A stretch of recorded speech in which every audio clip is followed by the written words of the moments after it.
तो ਤੁਹਾਡਾ अल्लाह भला करे। बिस्मिल्लाहिर्रहमानिर्रहीम। छेड़ू फसाना, कहाँ से छेड़ू फसाना, कहाँ तमाम करूं।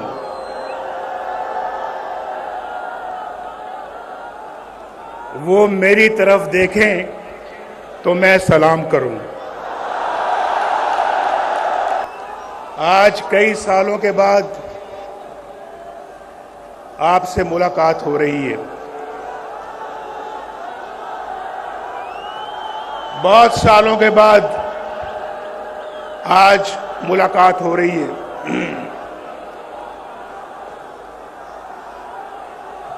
लेकिन आपसे मेरा प्यार का रिश्ता कायम और दायम है। उस रिश्ते में कोई फर्क नहीं आया और वो प्यार, मोहब्बत, वो खुलूस जो मैं आपके चेहरों से देख रहा हूं, जो आपकी आंखों से देख रहा हूं, मुझे उस पे नाज है, नाज।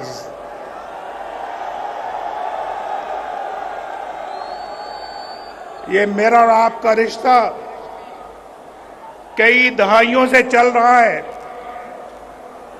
और ना आपने कभी मुझे धोखा दिया, ना नवाज शरीफ ने कभी आपको धोखा दिया।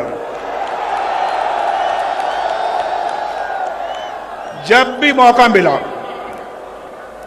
बड़े खुलूस के साथ आपकी खिदमत की। जब भी मौका मिला दिन रात एक करके पाकिस्तान के अवाम के मसाइल हल किए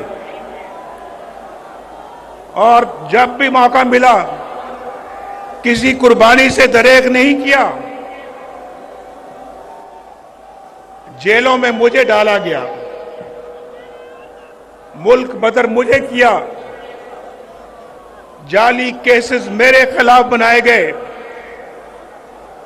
शहबाज शरीफ के खिलाफ बनाए गए, मरियम के खिलाफ बनाए गए। ये पूरी लाइन है, ये पूरी लाइन है, सब लोगों के खिलाफ बनाए गए। लेकिन मुस्लिम लीग का झंडा किसी ने अपने हाथ से नहीं छोड़ा।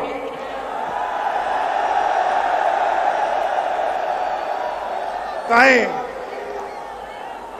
ये बताएं कि कौन है जो हर चंद सालों बाद नवाज शरीफ को उसके प्यारों से, उसकी कौम से जुदा कर देता है? कौन है भाई? हम तो पाकिस्तान की तामीर करने वालों में हैं। हमने तो पाकिस्तान के लिए एटम बम बनाया अल्लाह के फजलो करम से। हमने एटमी ताकत से महरूम नहीं किया। हमने तो पाकिस्तान को एटमी ताकत बनाया अपने रब के फजलो करम से। और हमने लोड शेडिंग खत्म की, लोड शेडिंग शुरू नहीं की। लोड शेडिंग 2013 में अरूज पर थी। आपके घरों में बिजली नहीं आती थी, 18 घंटे लोड शेडिंग होती थी। याद है या नहीं याद है? किसने खत्म किया लोड शेडिंग को? एक अजाब था, अजाब, और हमने उसको खत्म किया। बिजली मैंने तो महंगी नहीं की, बिजली नवाज शरीफ ने महंगी नहीं की, नवाज शरीफ ने सस्ती की। नवाज शरीफ ने बिजली बनाई अल्लाह के फजलो करम से और उसको सस्ते दामों अवाम तक पहुंचाया।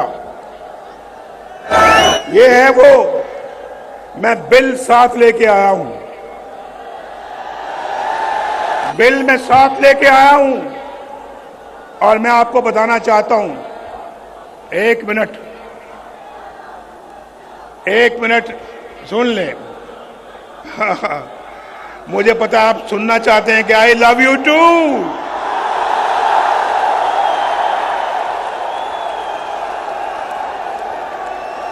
आप भी मुझसे मोहब्बत करते हैं, मैं भी इतनी मोहब्बत करता हूं आपसे। और आज यकीन करें, आज आपकी इस मोहब्बत को देखकर मैं अपने सारे दुख दर्द भूल गया हूं। मैं याद भी नहीं करना चाहता, मैं याद भी नहीं करना चाहता, लेकिन मेरे भाइयों, कुछ दुख दर्द ऐसे होते हैं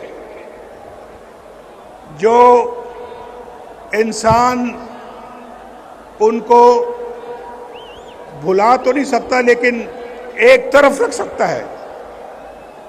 कुछ दुख दर्द ऐसे होते हैं जो इंसान उनको फरामोश कर सकता है कुछ देर के लिए, लेकिन कुछ दुख दर्द ऐसे होते हैं, कुछ जख्म ऐसे होते हैं जो कभी नहीं भरते, कभी नहीं भरते।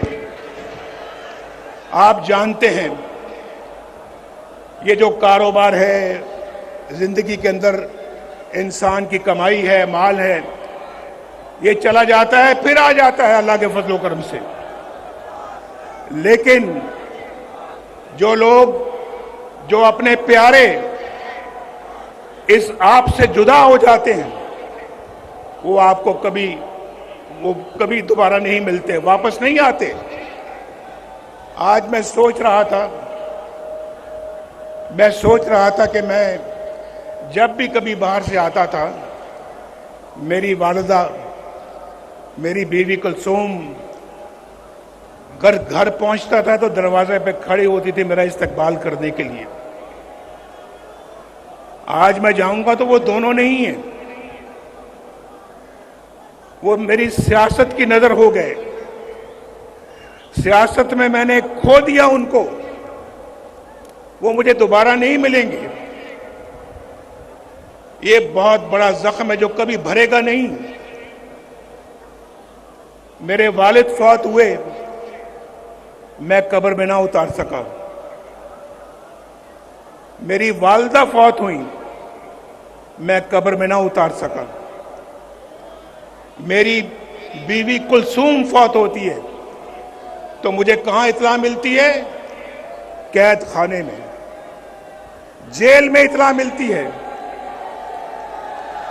पूछो उस जेल खाने के सुपरिटेंडेंट से पूछो, मैं उसकी मिन्नतें समाजतें करता रहा।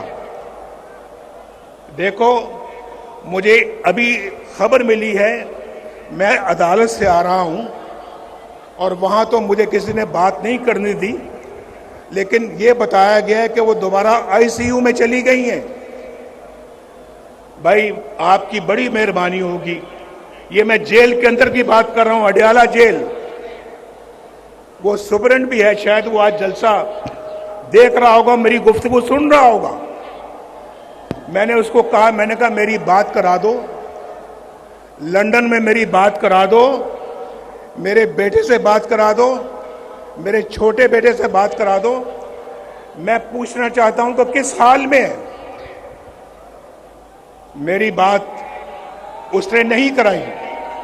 मैंने कहा देखो, तुम्हारे मेज के ऊपर 2-2 फोन पड़े हैं, ये 2 मोबाइल पड़े हैं, ये 2 लैंडलाइन पड़ी है। यार, तुम एक छोटी सी कॉल मिला के मेरी बात करा सकते हो, करा दो। कहने लगा हमें इजाजत नहीं है। मैंने कहा तुम्हें इसके लिए किससे इजाजत लेने की जरूरत है? तुम्हें किससे इजाजत दरकार है? उसने कहा नहीं जी, हम नहीं करा सकते। मैं उसके कमरे से उठ के अपनी कैद खाने में चला गया दोबारा, वहां सेल में। इतना सा सेल था, इतना सा सेल, चारपाई मुश्किल से वहां पे पूरी आती थी, चारपाई मुश्किल से वहां पे आती थी, और एक छोटी सी कुर्सी थी जहां कभी मैं उठ के बैठ जाता था। वहां चला गया, सोचता रहा कि यार ये बात कराना भी इतना मुश्किल काम था उसके लिए। 2.5 घंटों के बाद उसका नंबर 2 बंदा जो है वो मेरे पास आता है और आके कहता है कि एक बहुत बुरी खबर है आपके लिए, आपकी बीवी कुलसूम अल्लाह को प्यारी हो गई। बात नहीं कराई, 2.5 घंटे के बाद आके मुझे खबर देता है कि आपकी बीवी अल्लाह को प्यारी हो गई है और हम अब जा रहे हैं मरियम की तरफ और उसको इतला करने के लिए। मैंने कहा हरगिज मत जाना उसके पास, उसको या तो मेरे पास लाओ यहां पे या मैं जाऊंगा, बैठी है पूछ लें, ये खड़ी है यहां पे। इसका सेल कुछ फासले पे था मेरे सेल से, लेकिन हमें मिलने की इजाजत नहीं होती थी। हमारी मुलाकात एक हफ्ते में सिर्फ 1 घंटे के लिए होती थी, 1 हफ्ते में, और पास होके एक हफ्ता हम नहीं मिलते थे। तो कहने लगे, मैंने कहा मुझे साथ ले जाओ। मैंने जाके इसको बताया, ये बिल्कुल बेहोश हो गई और मेरे गले लग के रोना शुरू कर दिया। भाई बेटा बस। तो मैं ये कहना चाह रहा हूं कि इनको जाके जब बताया तो क्या गुजरी होगी इनके ऊपर, क्या सोचा होगा कि ये हमारा अपना मुल्क है, भाई अपना मुल्क है। मैं भी इसी वतन की मिट्टी से पैदा हुआ हूं, मैं भी एक सच्चा पाकिस्तानी हूं। पाकिस्तान की मोहब्बत मेरे सीने में है। मुझे याद आ रहा है अभी जो शहबाज शरीफ साहब ने बात की, उन्होंने कहा कि क्लिंटन हमें बहुत जोरदार तरीके से कह रहा था कि आपने आईटीबी धमाके नहीं करने, और दुनिया के बाकी लीडर भी रोज मुझे कई लीडरों के फोन आते थे कि आपने धमाका नहीं करना, हिंदुस्तान ने कर दिया लेकिन आपने नहीं करना। और फिर कहने लगे हम पाकिस्तान को $5 अरब देंगे। आपको मालूम है कि आज इमरान खान की, मैं नाम नहीं लेना चाहता, मैं नाम नहीं लेना चाहता,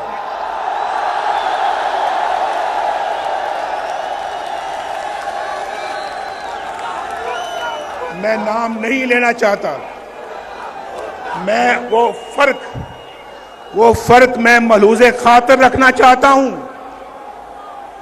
जो मेरी ग्रूमिंग, मेरी ट्रेनिंग मुझे सिखाती है। मैं ऐसे माहौल में नहीं पला कि मैं गंदी बातों में टिट फॉर टैट करूं और मैं ईंट का जवाब पत्थर से दूं, मैं ऐसा नहीं करता। ये मुल्क बचा लो अल्लाह के फजल से, अल्लाह के करम से। शहबाज साहब ने कहा क्लिंटन $5 अरब की पेशकश की मुझे, ये रिकॉर्ड की बात है।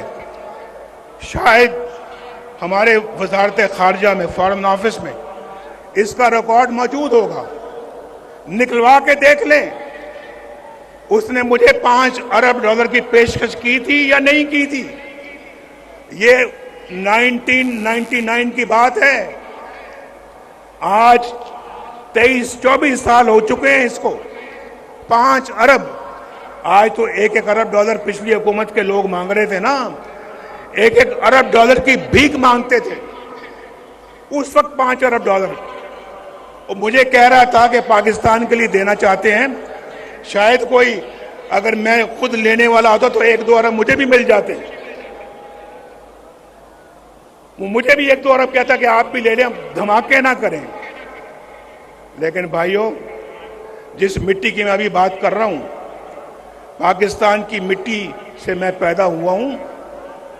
उस मिट्टी और उस जमीर ने मुझे इजाजत नहीं दी कि मैं वो उसकी बात मानूं जो पाकिस्तान के मफाद के खिलाफ हो।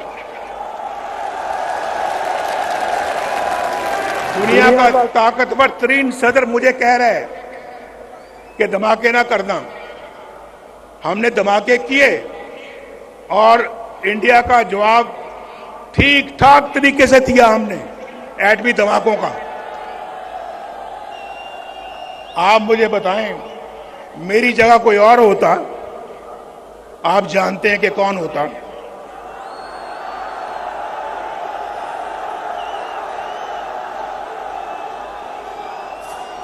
वो अमेरिका के सदर के आगे बोल सकता था, बोल सकता था। तो क्या इसी बात की पर हमें सजा मिलती है?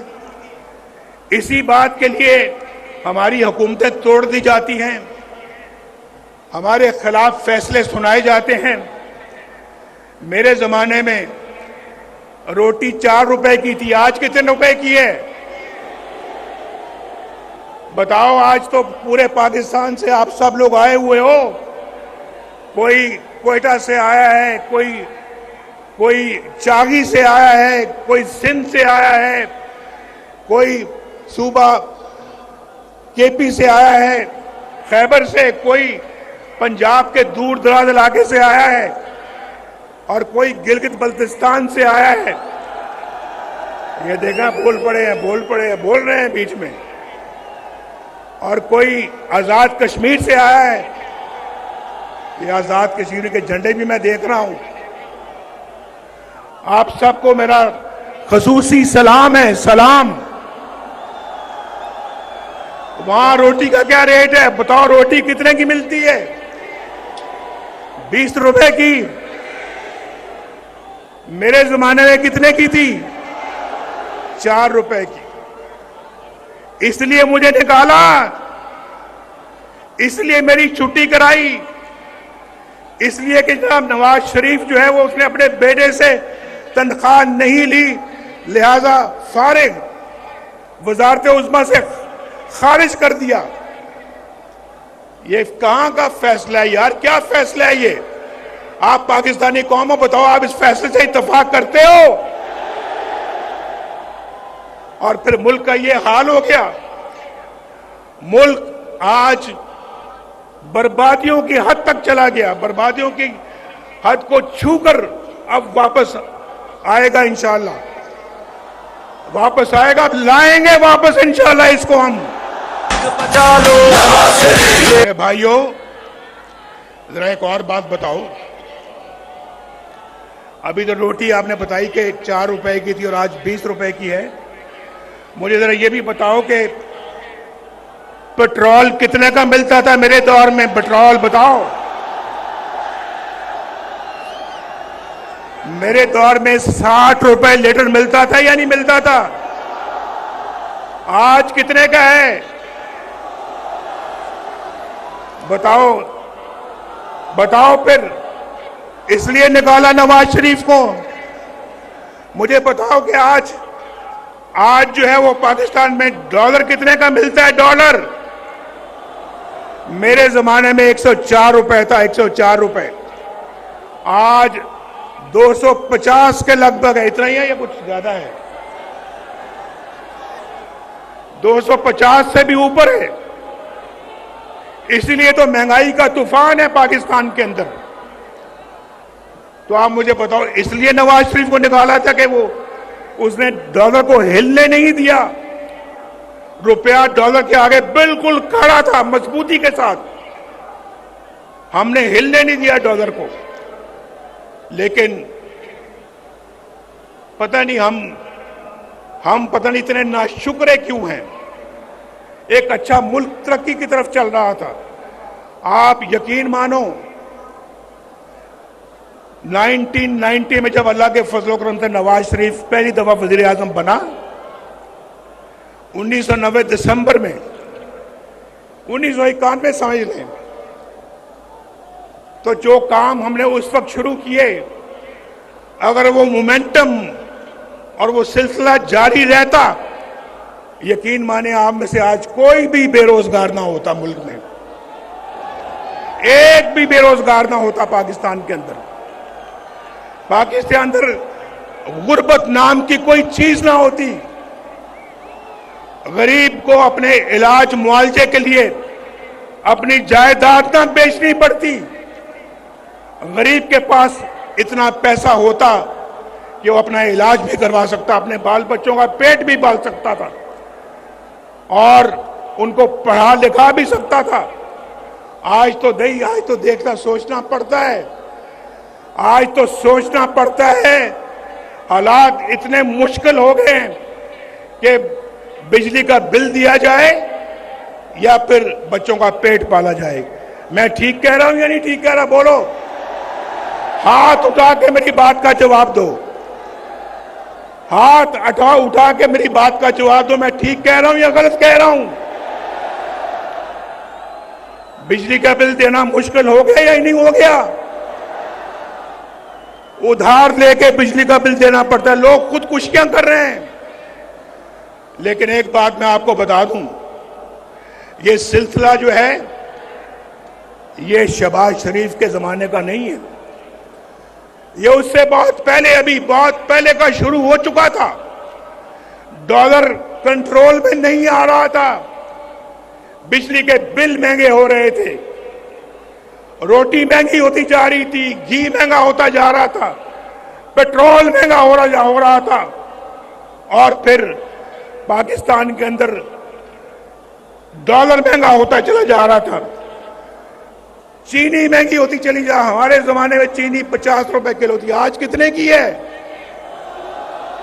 मैं तो 50 रुपए पे छोड़ के गया था, आज कितनी है? 200 की है, 250 की है। बताओ कहां 40 रुपए, कहां 250 रुपए? बताओ मुझे भाई, ये नवाज शरीफ को इसलिए निकाला था आपने? और पाकिस्तान ने, आपको मैं बताऊं, पाकिस्तान एशियन टाइगर बनने जा रहा था उस जमाने में। हम तो अपना पाकिस्तान को G20 में ले जाने की तैयारी कर रहे थे। आज दुनिया के बहुत सारे मुल्क G20 में चले गए हैं। हमसे इतनी तेजी के साथ आगे बढ़ गए जो हमसे बहुत पीछे थे।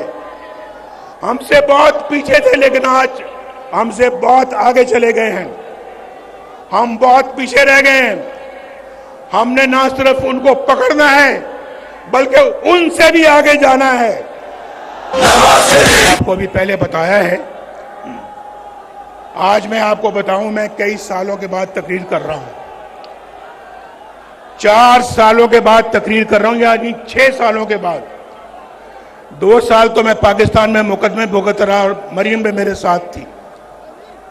आज 6 सालों के बाद मैं किसी अपने जलसे से खिताब कर रहा हूं और मैं आपको ये बताना चाहता हूं,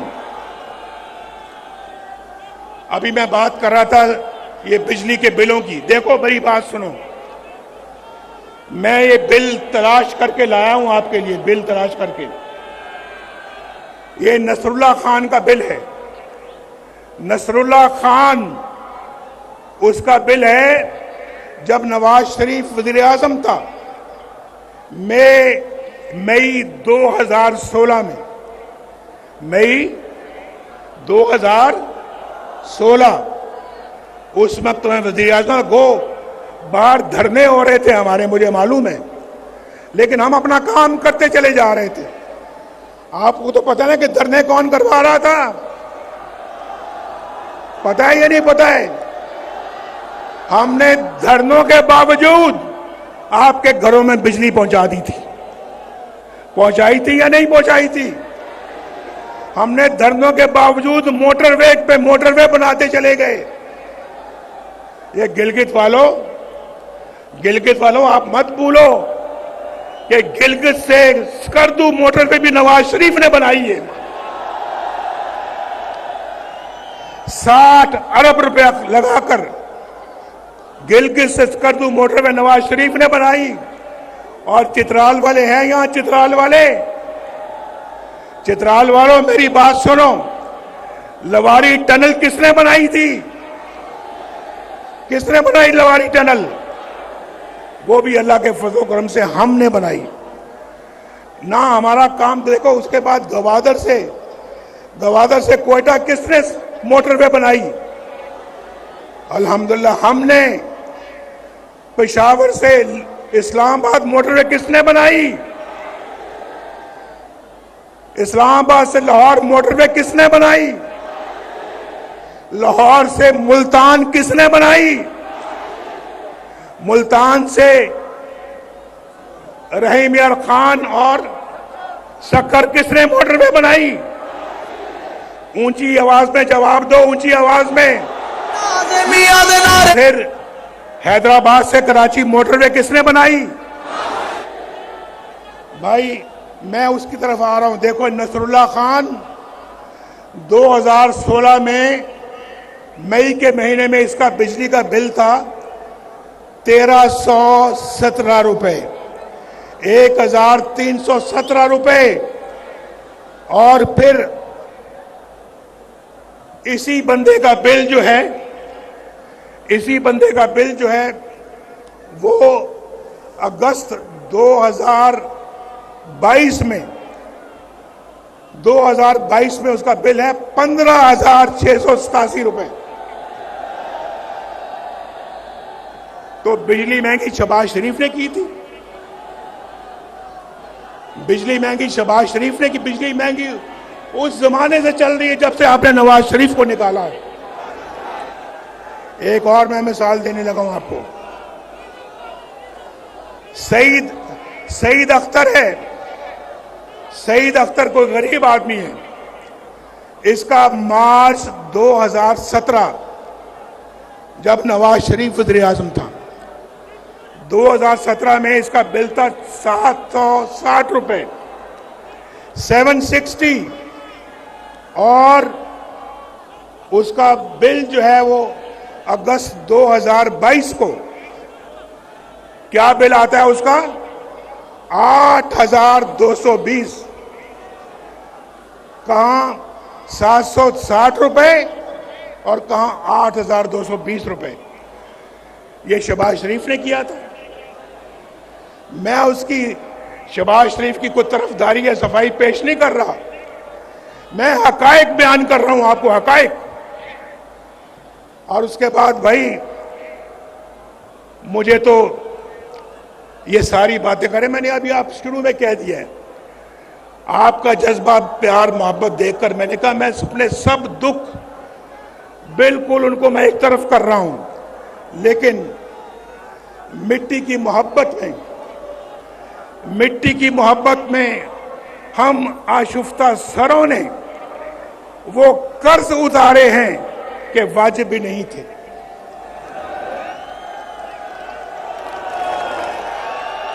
और गालिब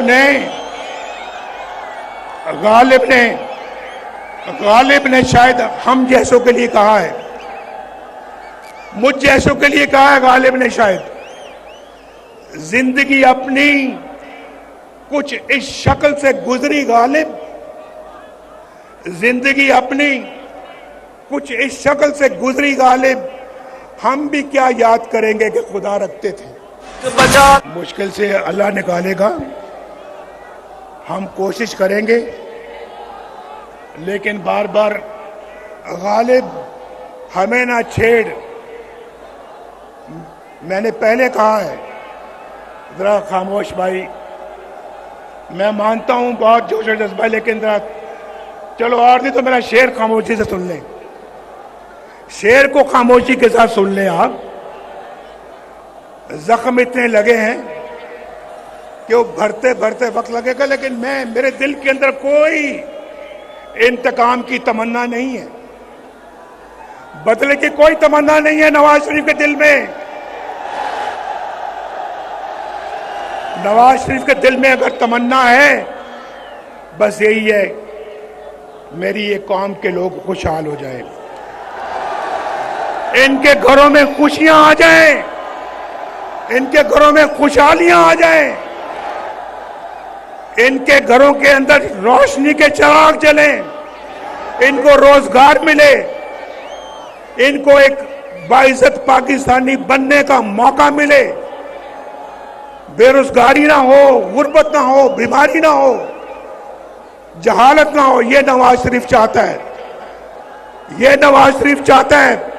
और मेरी दुआ है अल्लाह ताला से, अल्लाह ताला मेरे दिल के अंदर कभी भी कोई इंतकाम का जज्बा ना लेके आना। मैं इस कौम की खिदमत करना चाहता हूं, मैंने पहले भी की है। अल्लाह पाकिस्तान मुस्लिम लीग को और भी ताकत और तौफीक दे, ये खिदमत का सफर जारी रख सके। मैं जो शेर है वो मेरा सुन ले भाई। गालिब हमें ना छेड़ कि फिर जोश अश्क से, गौर से सुनो और समझो।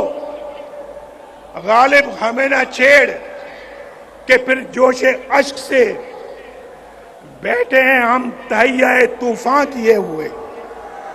हमें ना छेड़ो, जख्मों को ना छेड़ो हमारे, वरना हमारे इतने आंसू निकलेंगे कि तूफान आ जाएगा।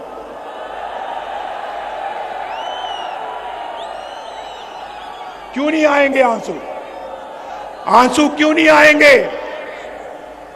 ये बैठी है मरियम बैठी है यहां पर, आपके सामने है। यहां पूछे इससे कि वो अजियत का लम्हा कैसे कोई भुला सकता है, जब मरियम को अपने कैदी बाप के सामने गिरफ्तार किया जा रहा था। मैं कोट लखपत जेल में कैदी था, बंद था, और नैब वाले आकर मेरी आंखों के सामने इसको कैद करके लेके जाना चाह रहे थे। ये मेरे पास आई, मैं सामने बैठा था कि अबू जान ये मुझे अरेस्ट करना चाहते हैं, गिरफ्तार करना चाहते हैं, मैं क्या करूं?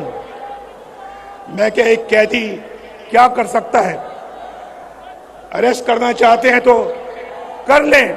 इसकी छोटी बेटी थी, छोटी बेटी अपनी मां की गिरफ्तारी का मंजर अपने आंसू भरी आंखों से देख रही थी, मेरे सामने बैठी हुई थी। मैं इस मिट्टी का रहने वाला हूं, मैं सन ऑफ द सॉइल हूं, ये भी डॉटर ऑफ द सॉइल है। इतना जुल्म शहबाज शरीफ को भी जेल में बंद कर दिया, बेटों को भी जेल में बंद कर दिया। ये राणा सनाउल्लाह को बंद नहीं किया बल्कि सजाए मौत देने के चक्कर में थे। हनीफ अब्बासी को बंद नहीं किया बल्कि सजाए मौत देने के चक्कर में थे। और लोगों को, ख्वाजा साद रफीक जो अभी आपके सामने बात कर रहे थे, 2 साल जेल में बंद रखा। और फिर मुझे, आप देखें ना, मुझे छोड़े 1990 से लेकर आज तक कितने साल हो गए? जरा हिसाब आता है या हिसाब में कमजोर हूं? कितने साल हो गए? 23 साल। 23 साल में 15 साल मैं या तो मुल्क से बाहर, या जेल में, या मुकदमे भुगतता रहा। अगर ये 23 साल मैंने पाकिस्तान को दिए होते, आज अल्लाह के फजल करम से पाकिस्तान एक जन्नत बना होता, जन्नत। हम फिर जन्नत बनाएंगे इसको इंशाअल्लाह। ये मुल्क बचा लो, जब कौम का वक्त कराया, दिल में एक नाम तेरा आया। जब कौम का वक्त कराया, दिल में एक नाम तेरा आया। बस मुखलिस एक तुझे पाया, आओ फिर से संभालो, ये मुल्क बचा लो। लेकिन मैं पूछता हूं भाई, ये जो दौर गुजरा है एक हमारे मुल्क के अंदर, जो दौर हो गुजरा है, उस दौर का कोई एक कारनामा, कोई एक मंसूबा बता दो जो उस दौर ने बनाया हो, बताओ कोई।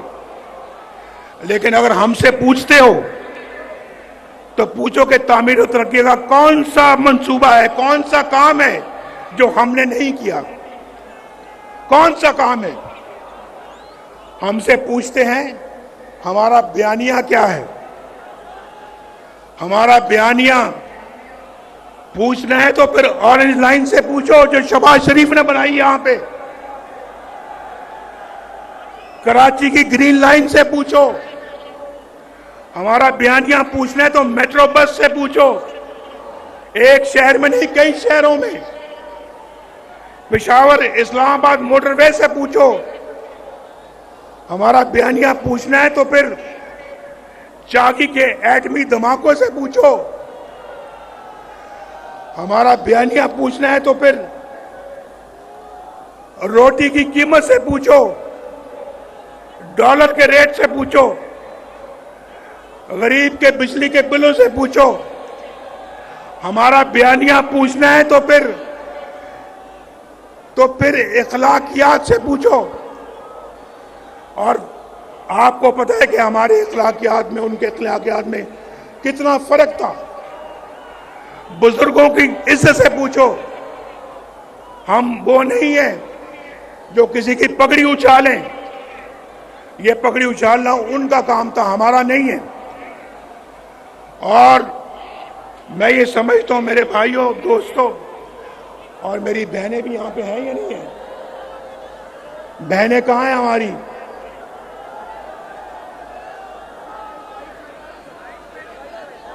देखें हमारी बहनें कितने आराम से जलसा सुन रही हैं, कितने आराम से जलसा सुन रही हैं।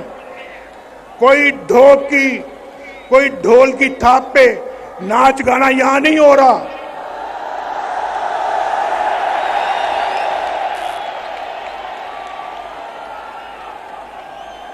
मेरी बात समझ गए आप या नहीं समझे? अगर समझे तो फिर जोरदार तरीके से जरा आवाज दो। ये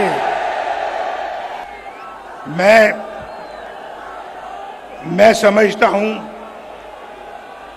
कि पाकिस्तान के अवाम को जो दरपेश मसाइल हैं, क्योंकि अब कोताही की कोई गुंजाइश नहीं है, गुंजाइश नहीं है कोताही की। पाकिस्तान के अवाम को जो दरपेश मसाइल हैं उनके असबाब पे गौर करें और आइन की रूह के मुताबिक मुत्तहिद होकर मुस्तकबिल का प्लान बनाएं। हमारे आइन पर अमल दरामद करने वाले रियासती इदारे, जमातें और रियासत के सतूनों को मिलकर काम करना होगा। मिलकर कहो मेरे साथ, मिलकर काम करना होगा। आप भी दुनिया में एक मुनफरिद मकाम हासिल करना चाहते हो या नहीं? हाथ खड़ा करके बताओ। दुनिया में मकाम हासिल करना चाहते हो? फिर सबको मिलकर काम करना होगा, मिलकर। उसका वाहिद हल यही है। मैं आपको पिछले 40 साल का निचोड़ बता रहा हूं, निचोड़। इसके बगैर ये मुल्क आगे नहीं बढ़ सकता, ये मुल्क आगे नहीं बढ़ेगा। और फिर आइन पर अमल दरामद करने के लिए सबको इकट्ठा होना पड़ेगा। वो बुनियादी मर्ज दूर करना पड़ेगा जिसकी वजह से मुल्क हादसे का बार बार शिकार हो जाता है। हमें एक नए सफर के आगाज की जरूरत है। नया सफर हमने शुरू करना है। आज आप दूर दूर से आए हैं मेरे साथ, ये तय करें, आप तय करें कि हम एक नया सफर का आगाज करेंगे, पूरे जोशो खरोश के साथ करेंगे। मैं 4 साल के बाद भी देखे मेरा जोशो खरोश मेरा ठंडा नहीं पड़ा, मेरा जज्बा मान नहीं पड़ा। मेरा जज्बा आज भी उतना ही जवान है जितना आपका जवान है। सुने, हमें फैसला करना होगा। सुनो, अब मैं बहुत जरूरी बातें करने लगा हूं, बहुत जरूरी बात करने लगा हूं, गौर से सुनो। हमें फैसला करना होगा कि किस तरह हमने खोया हुआ मकाम हासिल करना है। हमें डबल स्पीड के साथ दौड़ना पड़ेगा। किस तरह से हमने हाथों में पकड़ा हुआ कशकोल तोड़ना होगा, हमेशा के लिए तोड़ना होगा। किस तरह से हमें अपने पांव पे खड़ा करना होगा, अपने पांव पे खड़ा होना होगा। किस तरह से अपनी कौमी गैरत और कौमी वकार को बुलंद करना होगा। किस तरह पाकिस्तान के अंदर बेरोजगारी का खात्मा करना होगा, गुर्बत का खात्मा करना होगा। किस तरह एक बावकार और फाल फॉरेन पॉलिसी बनानी होगी हमें। किस तरह अपने हमसायों के साथ और दुनिया के साथ अपने ताल्लुकात को उस्तवार करना होगा। हम अपना हमसायों के साथ लड़ाई करके दुनिया के साथ अच्छा ताल्लुक करके तरक्की नहीं कर सकते। हमें सबके साथ अच्छे ताल्लुकात कायम करना होंगे और कश्मीर के हल के लिए भी बहुत बावकार तदबीर के साथ आगे बढ़ना होगा। बड़े बावकार तरीके से आगे बढ़ना होगा, तदबीर के साथ बढ़ना होगा।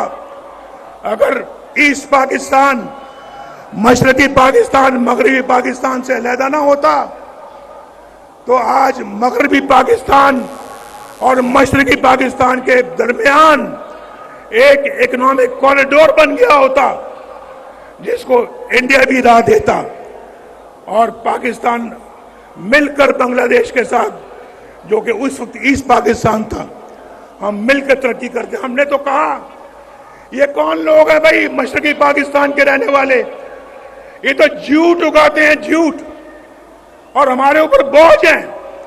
हमने उस बोझ को उतार कर जमीन पर मारा और देख लें आज वही मशरकी पाकिस्तान तरक्की में आपसे आगे निकल गया है। आगे हम पीछे रह गए हैं, पीछे। ये हमें मंजूर नहीं है, ये मुस्लिम लीग नून को मंजूर नहीं है, ये नवाज शरीफ को मंजूर नहीं है, ये नवाज शरीफ के वोटरों को सपोर्टरों को ये मंजूर नहीं है, ये पाकिस्तानी कौम को मंजूर नहीं है। हमने इस सूरत हाल से बाहर निकलना है और मैं समझता हूं किस तरह से अपने मामलात को हमने ठीक तरह चलाना है। मेरा दिल जख्मों से चूर जरूर है, दिल दर्द से भरा जरूर है, मगर आज मैं आपके साथ मिलकर अपने रब से दुआ कर रहा हूं। ऐ मेरे रब, मेरे दिल में रत्ती बराबर भी बदले की या इंतकाम की ख्वाहिश नहीं है। बस तू इस कौम की तकदीर बदल दे तकदीर। मुल्क बचा लो। आपने मेरे साथ मिलकर अभी 1-2 मिनट में दुआ करनी है। आपने मेरे साथ मिलके दुआ करनी है आपने। और उम्र के इस हिस्से में मेरी आरजू है कि मैं एक बदला हुआ पाकिस्तान देखूं। मैं आज यहां आपको जगाने आया हूं। क्या करने आया हूं? अपने मुंह से कहें, क्या करने आया हूं? आपको जगाने आया हूं। आगे बढ़ो और पाकिस्तान को संभालो और आइंदा किसी को इजाजत ना देना कि आपके मुल्क के साथ ये खिलवाड़ कर सके, आपके मुल्क के साथ ये सलूक कर सके। मैंने आज बहुत ज़ब्त से, बहुत पेशेंस से, सब्र से मैंने आज काम लिया है। मैंने कोई ऐसी बात नहीं की जो कि मैं समझता हूं कि मुझे नहीं करनी चाहिए थी। लिहाजा मैं समझता हूं कि आज आप मेरे साथ दुआ करें एक तो अल्लाह ताला फलस्तीन की मदद करे, हम सब मिलकर फलस्तीन की मदद करें, उनको जुल्म से बचाएं। उन पे भी जो इस वक्त जुल्म का सिलसिला जो जारी है वो इंसानियत के खिलाफ जुल्म है। हम उसको हर तरीके से कंडेम करते हैं। मेरे साथ मिलके कहो, हम हर तरह से उसको रद्द करते हैं। बोलो, रद्द करते हैं। और दुनिया से अपील करते हैं कि इंसाफ से काम लो, इंसाफ से काम लो और फलस्तीन का बाइज्जत हल निकालो। उनका हक उनको वापस दिया जाए और उनका हक उनको मिले, वो भी चैन सुकून से अपनी जिंदगी गुजार सकें। उनको हक से महरूम करना और उसका हक किसी और को दे देना, ये बहुत बुरी बात है। इसको हम कभी कबूल नहीं करेंगे। पाकिस्तान कभी कबूल नहीं करेगा। पाकिस्तान के अवाम कभी कबूल नहीं करेंगे। बोलो, मेरी इस बात के साथ इत्तेफाक करते हो? मेरे साथ मैंने आज सोचा कि मैंने कभी किसी की गाली का जवाब गाली से नहीं देना। मैं आपको भी यही कहूंगा, गाली का जवाब गाली से नहीं देना। अपने नौजवानों को यह पैगाम देना चाहता हूं कि आप मिल्लत के मुकद्दर का सितारा हैं। अपनी जिंदगियां मनफी कामों में गुजारने के लिए आप नहीं हैं। रास्ता कठिन जरूर है लेकिन नामुमकिन नहीं है। मेरे साथ मिलकर कहो, रास्ता कठिन जरूर है लेकिन अगला जुमला आइए नहीं, रास्ता कठिन जरूर है लेकिन फिर से लेकिन नामुमकिन नहीं है। दोबारा तामीर नौ करेंगे पाकिस्तान की मेरे साथ मिलकर। बिजली के रेटों को कम करेंगे मेरे साथ मिलकर। बिजली के रेटों को मेरे साथ मिलकर कम करेंगे। डॉलर सस्ता करेंगे, महंगाई कम करेंगे, बेरोजगारी का खात्मा करेंगे, मोटरवेज बनाएंगे। फिर तो सत्य खैर है, सत्य खैर है। मुस्लिम लीग नून का एजेंडा इंशाल्लाह यही होगा कि हमने ये सारे काम करने हैं। अपने अखराजात में कमी करनी है, अपने कौमी मलकियत के इदारों का इंतज़ाम बेहतर तरीके से करना है, बरामदात को बढ़ाना है, ज़राअत की इनकलाबी इस्लाहात करनी है और पाकिस्तान को आईटी पावर बनाना है। आईटी पावर इंशाअल्लाह इंसाफ के निज़ाम को इस्लाहात लेके आनी है वहां पे और नौजवानों और ख़वातीन के लिए ख़ुसूसी इक़दाम करेंगे। शहबाज शरीफ साहब सुन रहे हैं मेरी गुफ्तगू, शहबाज शरीफ साहब सुन रहे हैं। मैं इनको भी कह रहा हूं, अपनी पार्टी के सारे लीडरान को मैं ये मैसेज दे रहा हूं और आपको भी दे रहा हूं। आपको, क्योंकि आज नवाज शरीफ ने हमेशा जो कहा है अल्लाह के फजल करम से करके दिखाया है। बोलो, इस बात का गवाह हो या नहीं हो? करके दिखाया है या नहीं करके दिखाया है? दुआ करो अल्लाह ताला, तू मुसब्बिबुल अस्बाब है, तू रब्बुल आलमीन है, तू अरहमुर राहिमीन है। तू हमारे हाल पे रहम फरमा,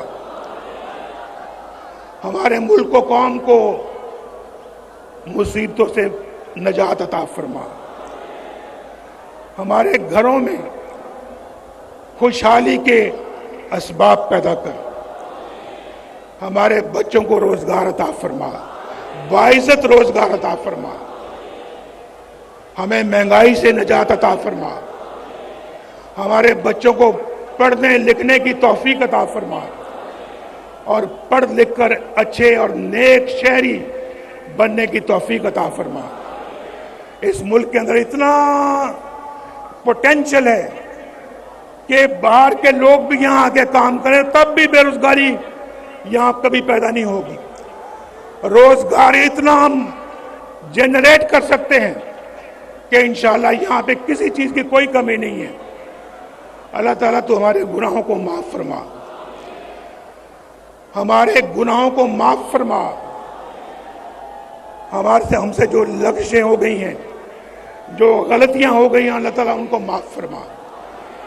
हमने जो गुनाह हमसे सरजद हो गए, अल्लाह उनको भी माफ कर दे और हमारी तरफ नजर करम अता फरमा। या दिल से आमीन कहना भाई, दिल से कहना, दिल से। कई लोग होते हैं ना, वो कहते हैं जनाब आप अपना 100 दफा दुरूद शरीफ पढ़े, 100 मरतबा दुरूद शरीफ पढ़ा करें सुबह को और 100 मरतबा शाम को। लेकिन मैं अपना सुनता हूं बात को, तस्बीह मेरे पास भी है, लेकिन मैं कोशिश करता हूं कि तस्बीह दूसरों के सामने ना पढ़ा करूं।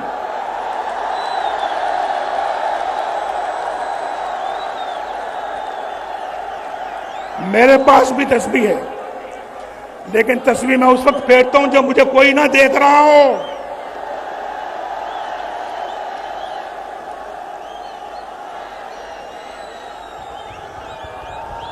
बगल में छुरी, मुंह में राम राम, ये मुझे नहीं आता।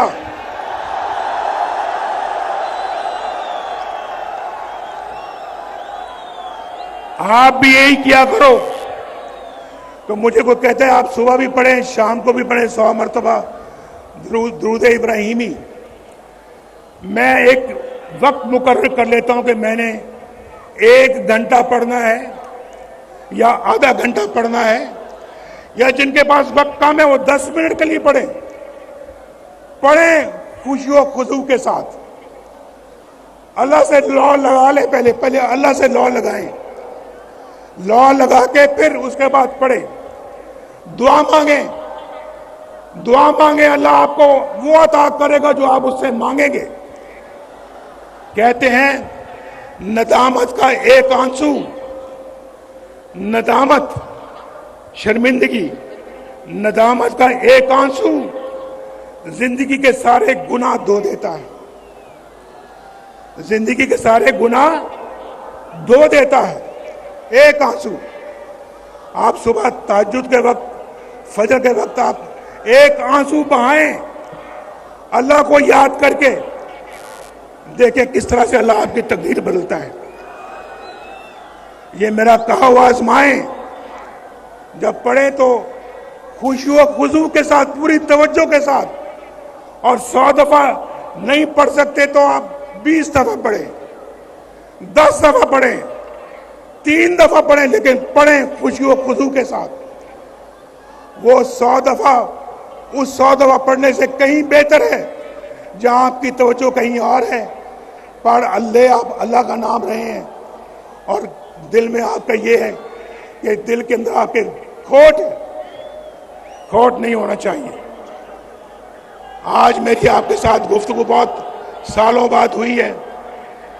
अल्लाह ताला आप सबको, आपकी औलाद को, आपके बच्चों को, भाई बहनों को खैर और बरकत की जिंदगी अता फरमाए।